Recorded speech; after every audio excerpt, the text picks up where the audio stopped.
మా రాచరికానికి హోదాకే మచ్చ. బతికిపోయావు పో. మీరు సంతోషంగా ఉండాలి అంటే నన్ను సంతోషంగా ఉండేలా చేయండి.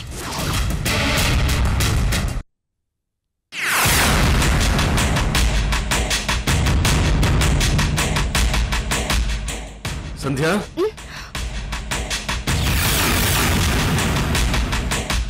ఏంటి ఇక్కడ పడుకున్నావు? ఏం జరిగింది?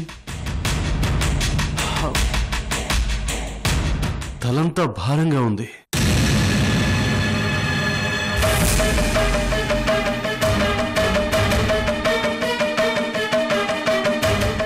ఏంటి అలా చూస్తున్నావు? నీకేం గుర్తులేదా? గుర్తుంటే ఎందుకు అడుగుతాను సంధ్య? రాత్రి ఏం జరిగింది అసలు? పీకల దాకా తాగి ఇంటికొచ్చావు.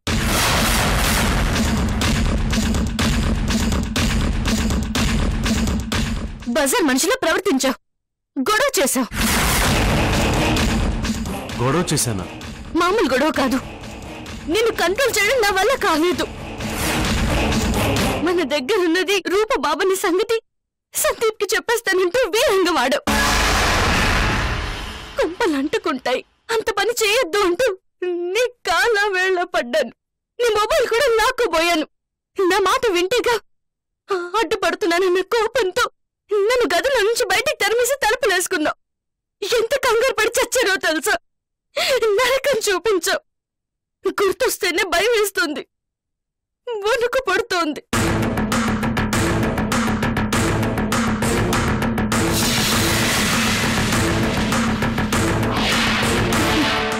ఎందుకలా చేసావు ప్రతాప్?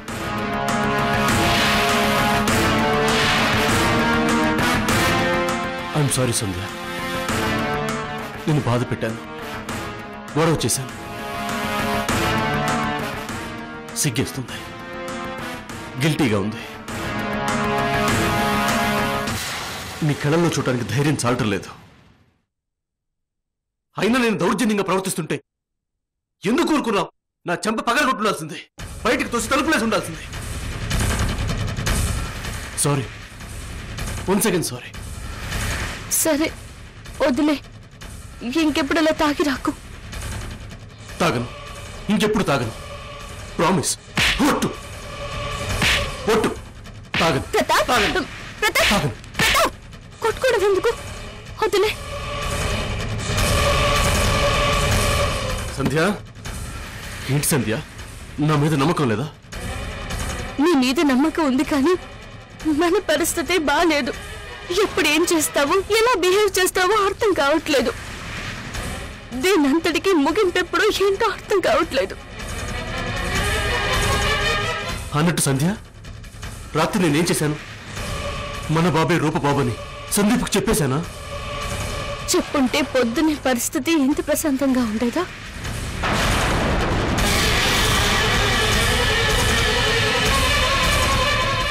ఇంటి మీద పడి సందీప్ బాబుని ఎత్తుకెళ్ళిపోయేవాడు కదా.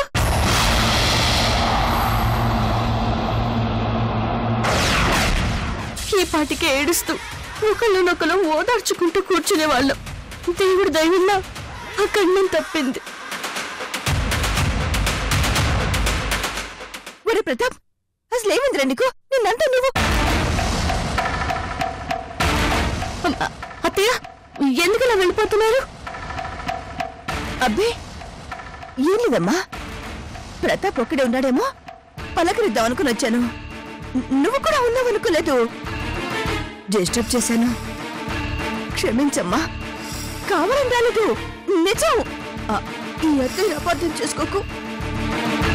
పరాయి దాన్ని మీ భార్య భర్తల మధ్యకి రాకూడదు.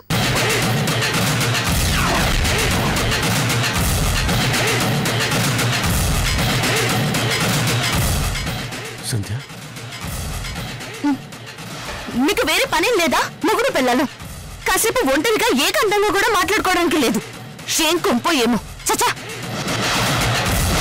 నువ్వు తాకొచ్చిన విషయం తెలియకూడదని అత్తయ్యతో నేనే ఎలా అన్నాను.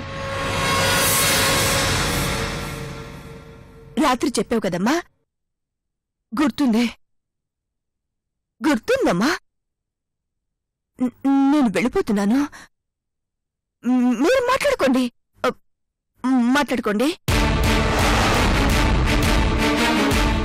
నేను తర్వాత వచ్చి నా కొడుకుతో మాట్లాడుకుంటాను. అది కూడా నువ్వు పర్మిషన్ ఇస్తేనే. అత్తయ్య,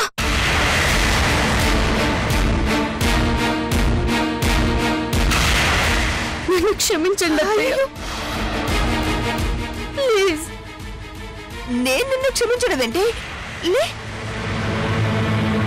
అత్తయ్య, అన్ని పొగుడుతో నేను మిమ్మల్ని ఎదిరించలేదు. నిన్న రాత్రి ప్రతాప్తో గొడవ పడుతున్నప్పుడు ఏదో చిరాకులు అలా అనేశాను. సారీ అత్తయ్య.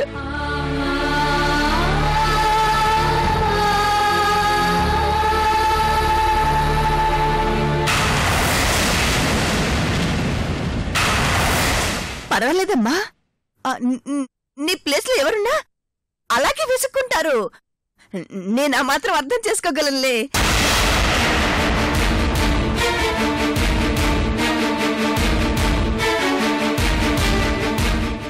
ఒరే ప్రతాప్, అసలేంట్రా నువ్వు? పొద్దుస్తా మనం సంజయ్ మీద విరుచుకుపడుతున్నావేంటి?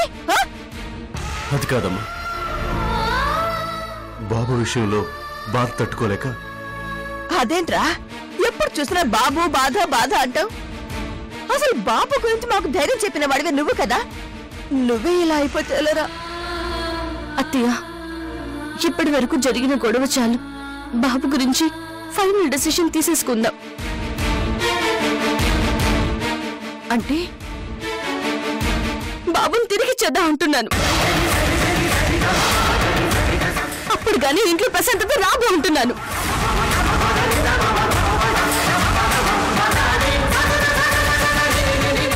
సంధ్య, మళ్ళీ మొదటికొస్తున్నావేంటి? బాబుని ఎలా ఇస్తాను, ఎలా వదులుకుంటాను? దీని గురించి మళ్ళీ మళ్ళీ డిస్కస్ చేయకు. అది కాదు సంధ్య. అయ్యో, మీరేమీ అనుకోకపోతే బాబు విషయంలో నేనొక సలహా ఇస్తానురా.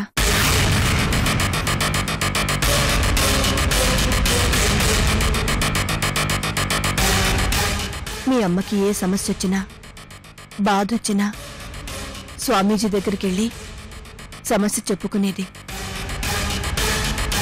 నువ్వు కూడా స్వామీజీ దగ్గరికెళ్ళి సమస్య చెప్పు. పరిష్కారం ఆయనే చెప్తారు.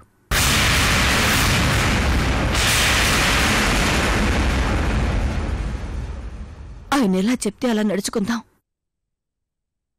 కష్టమైన నష్టమైనా తప్పదు. సమస్య నుంచి బయటపడడం ముఖ్యం. ఆలోచించుకోండి.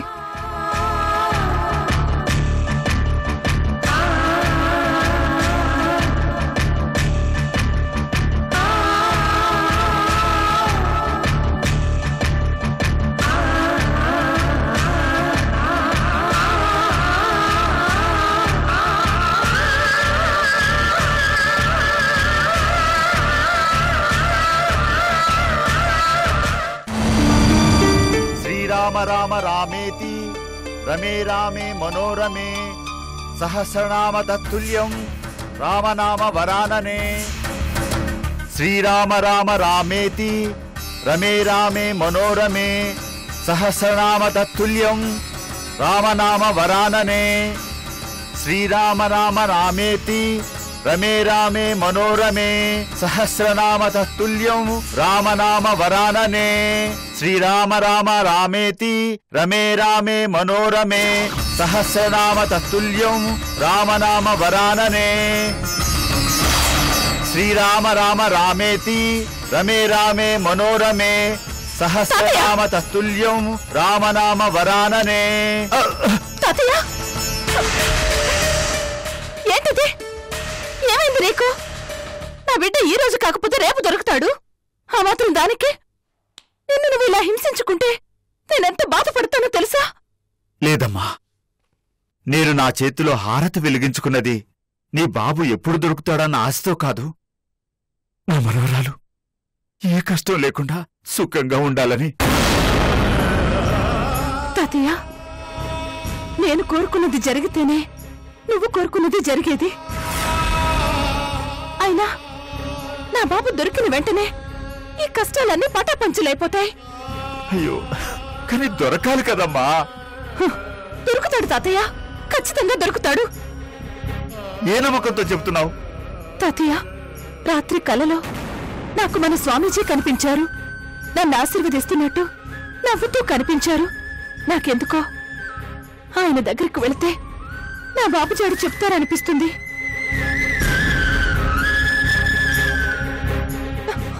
అవును తాతయ్య, నమ్మకంగా చెబుతున్నాను, నా బాబు దొరికినట్టే.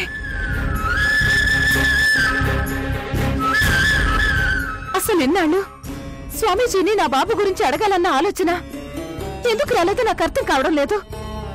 అయిందేదో అయింది. నేను వెంటనే స్వామీజీ గారిని కలవడానికి బయలుదేరుతున్నాను. వస్తాను తాతయ్య. అమరూప, ఏంటి తాతయ్య?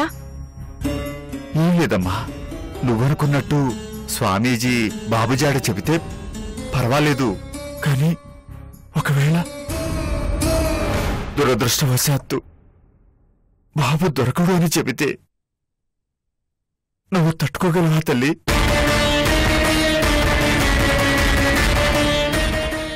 తాతయ్య, అందుకే చెప్తున్నానమ్మా, బాబు దొరికినప్పుడే దొరుకుతాడు. నువ్వు మాత్రం స్వామీజీ దగ్గరికి వెళ్ళొద్దమ్మా. లేదు తాతయ్య, తప్పకుండా స్వామీజీ నా బాబుజాడు చెబుతారు. నిజం తాతయ్య, నమ్మండి. నన్ను ఆశీర్వదించండి తాతయ్య. వస్తాను తాతయ్య. అమరూప, అమ్మా,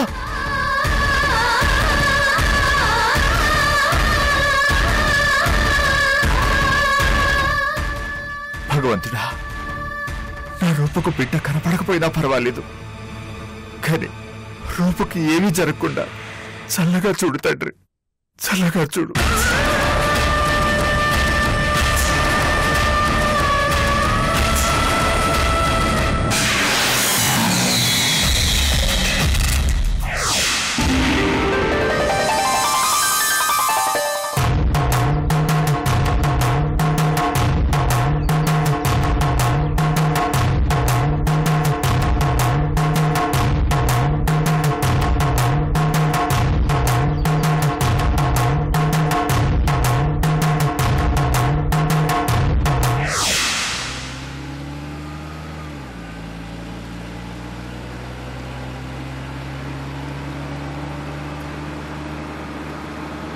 మంచో చెడో స్వామీజీ చెప్పినట్లే నడుచుకుంటాను. ఆయన మాటే ఫైనల్. అయినా స్వామీజీ మాత్రం నాకెందుకు అన్యాయం చేస్తారు? చేయరు. ఆయనకు తెలుసు నేను తప్పు చేయనని ఆయనకు తెలుసు. నేను చట్ట ప్రకారమే నడుచుకుంటానని ఆయనకు తెలుసు.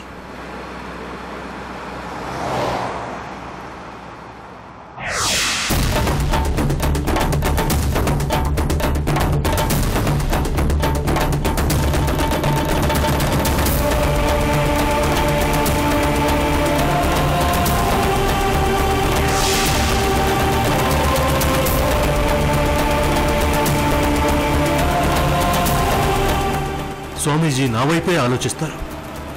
నాకు మంచి జరిగే నిర్ణయాన్నే చెప్తారు. ఈ రోజుతో నా తల మీద భారం దిగిపోతుంది. నా ప్రాబ్లం సాల్వ్ అయిపోతుంది.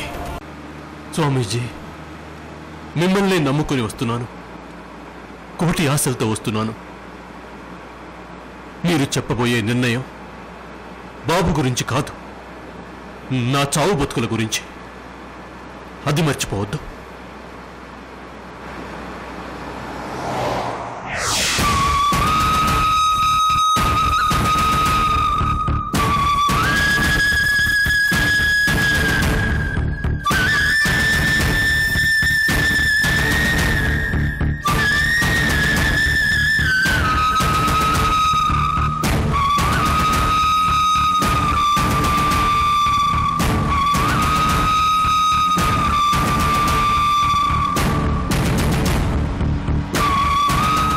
స్వామీజీ బాబుజాడ చెబితే పర్వాలేదు, కానీ ఒకవేళ దురదృష్టవశాత్తు బాబు దొరకడు అని చెబితే నువ్వు తట్టుకోగలవా తల్లి?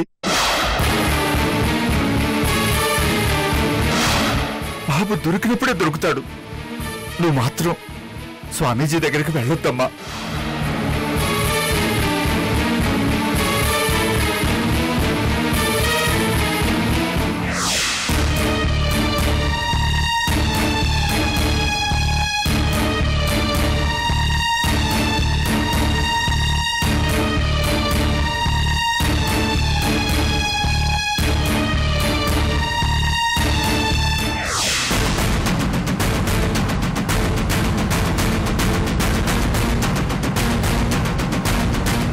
బాబు దొరకడు అని ఎలా చెప్తారు?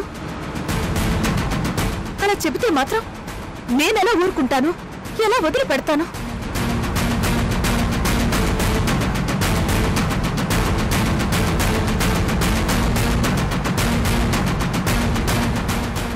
ఆయనకి ఎలాంటి గొప్ప మహిమలున్నాయో నాకు బాగా తెలుసు. హవేలీ విషయంలో, రాజావారి విషయంలో అంతా స్వామీజీ చెప్పినట్టే జరుగుతోంది. దివ్య దృష్టితో చూస్తే నా బాబు ఎక్కడున్నాడో, వాణ్ణి దత్తత తీసుకుందెవరో ఆయనకు తెలిసిపోతుంది.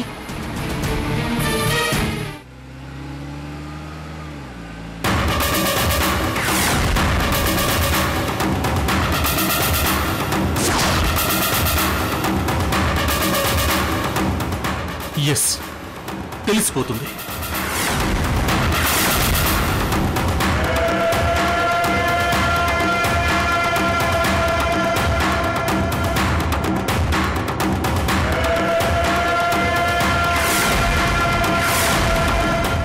అప్పుడు ఆయనే రూపుని పిలిచి చెబుతారు. ఎప్పుడైతే ప్రతాప్ నీ బాబుని దత్తత తీసుకున్నాడో అప్పుడే, ఆ క్షణమే నువ్వు నీ బాబు మీద హక్కును కోల్పోయావు. ఇక బాబు విషయం మర్చిపో. వాడు ప్రతాప్ దగ్గరే పెరుగుతాడు, ప్రతాప్ బిడ్డగానే పెరుగుతాడు అంటూ రూపకు స్వామీజీ నచ్చ చెప్తారు. ఫినిష్. అక్కడితో కథ ముగిసిపోయినట్లే. కాదు, లేదు, కుదరదు అని రూప స్వామీజీకి ఎదురు తిరుగుతుందా?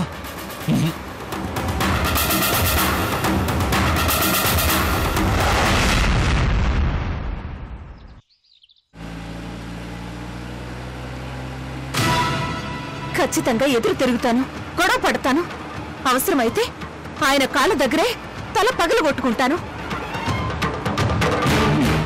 నా బాబు గురించి తెలీదు, చెప్పలేను అంటూ తప్పించుకుంటే ఊరుకోను. స్వామీజీ, వినపడుతోందా?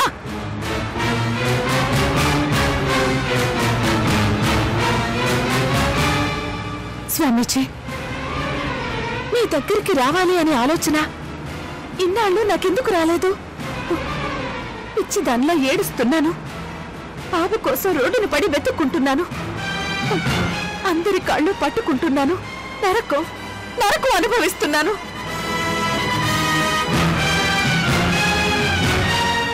స్వామీజీ, ఇదంతా మీకు తెలియకుండా ఉండదు. జాలిగా అనిపించలేదా? పిలిచి సహాయం చేయాలనిపించలేదా? వస్తున్నాను స్వామీజీ. ఈ ప్రశ్నలన్నీ అడగడానికే వస్తున్నాను. నా మీద కోపం వచ్చినా, తిట్టుకున్నా వదిలిపెట్టను. మీరు తప్పితే ప్రస్తుతం నాకు దిక్కెవరూ లేరు, సహాయం చేసేవాళ్లే లేరు. ప్లీజ్ స్వామీజీ, నా బాబు నాకు దక్కేలా చేయండి. వాడెక్కడున్నాడో చెప్పండి.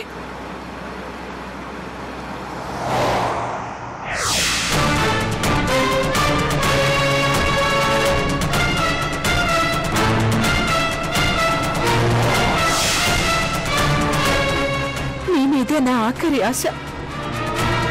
నేను చావాలో బతకాలో మీ నిర్ణయం మీదే ఆధారపడి ఉంటుంది. అది మర్చిపోకండి స్వామీజీ.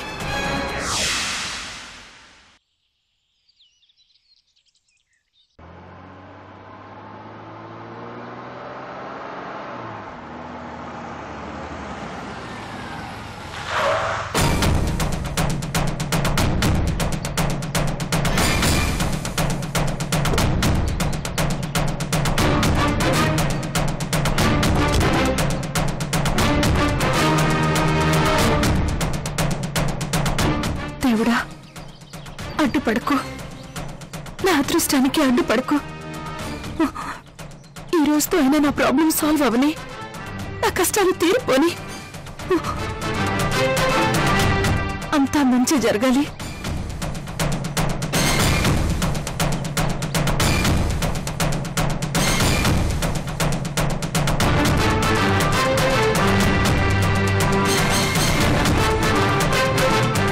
దురదృష్టవశాత్తు బాబు దొరకడు అని చెబితే నువ్వు తట్టుకోగలవా తల్లి?